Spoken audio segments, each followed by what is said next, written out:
Hi అండి, welcome to my channel Neelima coal channel. First time చూస్తున్నట్లయితే like, share and subscribe. ఇవాళ వచ్చేసి millet dosa వేస్తున్నానండి, అది మీతో షేర్ చేస్తున్నాను అనమాట. ఇది కడప ఫేమస్ ఎర్రకారం, ఆనియన్స్, వట్టిమిరపకాయలు, ఎండు కారం అండ్ వెల్లుల్లి, ఉప్పు వేసుకొని ఈ విధంగా గ్రైండ్ చేసుకున్నాను. కొంచెం కచ్చా పచ్చా గ్రైండ్ చేసుకోవాలండి. ఇది చాలా చాలా బాగుంటుందన్నమాట దోశలోకి. అండ్ పల్లీలు నేను ఈ విధంగా వేయించి పెట్టుకుంటాను. పల్లీలు, వేయించిన పుట్నాలు రెండు కలిపి పెట్టుకుంటాను అనమాట. తర్వాత ఎండుమిర్చి, చింతపండు, సాల్ట్ వేసుకున్నాను. కొద్దిగా వాటర్ యాడ్ చేసుకుని ఆనియన్ మెత్తగా గ్రైండ్ చేయకూడదండి. ఆనియన్ కొంచెం కచ్చాపచ్చా గ్రైండ్ చేసుకోవాలి. ఈ చట్నీ చాలా ఫాస్ట్గా అయిపోతుంది, చాలా టేస్టీగా ఉంటుంది. దోశ, ఇడ్లీ దేంట్లోకైనా ఈ చట్నీ చాలా టేస్టీగా ఉంటుందన్నమాట. వట్టి మిరపకాయతో ఎండుమిర్చి చట్నీ. సో పల్లీ చట్నీ, ఎర్రకారం రెడీ చేసుకున్నాను. ఇది వచ్చేసి కొర్ర దోశ అండి. నేను ఎక్కువ మిల్లెట్తోనే వేస్తున్నాను అనమాట ఈ మధ్య దోశలు, హెల్త్కి మంచిది అనేసి. ఒక్కొక్క రోజు ఒక్కొక్క మిల్లెట్ అనమాట. ఇది వచ్చేసి కొర్ర దోశ. కొంచెం ఇందులో గీ యాడ్ చేసుకుంటే చాలా టేస్టీగా ఉంటుంది. చూడండి, చాలా క్రిస్పీగా వస్తాయి. దోశలు ఏవైనా లో ఫ్లేమ్లో వేయించుకుంటే క్రిస్పీగా వస్తాయి అన్నమాట.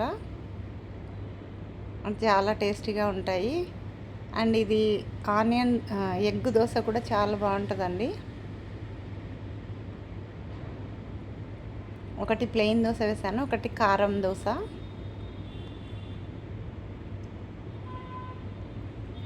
ఈ కారం దోశలు చాలా ఫేమస్ కడపలో. అండ్ ఇవి టేస్ట్ కూడా చాలా బాగుంటాయి. కాకపోతే కొంచెం కారం తక్కువ తినే వాళ్ళకి నచ్చవు ఇవి. ఎర్ర కారం దోశ, పల్లీ చట్నీ సూపర్ కాంబినేషన్ అనమాట. అండ్ ఈ మిల్లెట్ దోశలో ఒకటి కానీ రెండు కానీ ఎగ్స్ వేసుకుంటే, మిల్లెట్ల ఫైబర్ అండ్ ఎగ్స్లో ప్రోటీన్ కదా, ఒక్క దోశ తిన్నా సరిపోతుందండి. ఒక 2 ఎగ్స్ వేసుకుంటే. నేనైతే ఇక్కడ ఒక్క ఎగ్ యాడ్ చేసుకుంటున్నాను. అండ్ ఈ ఎగ్ దోశలో కూడా ఎర్రకారం వేస్తే చాలా టేస్టీగా ఉంటుంది.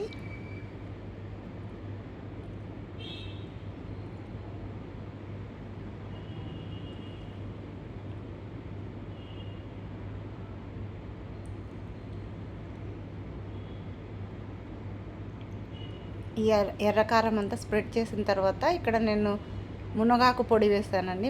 మొరింగా పౌడర్ అని ఆర్డర్ చేశాను అనమాట అమెజాన్లో. ఇది కూడా హెల్త్కి చాలా మంచిది. మీకు కావాలంటే కొంచెం మిరియాల పొడి కూడా యాడ్ చేసుకోవచ్చు. నచ్చితే లైక్ చేయండి. Thank you for watching.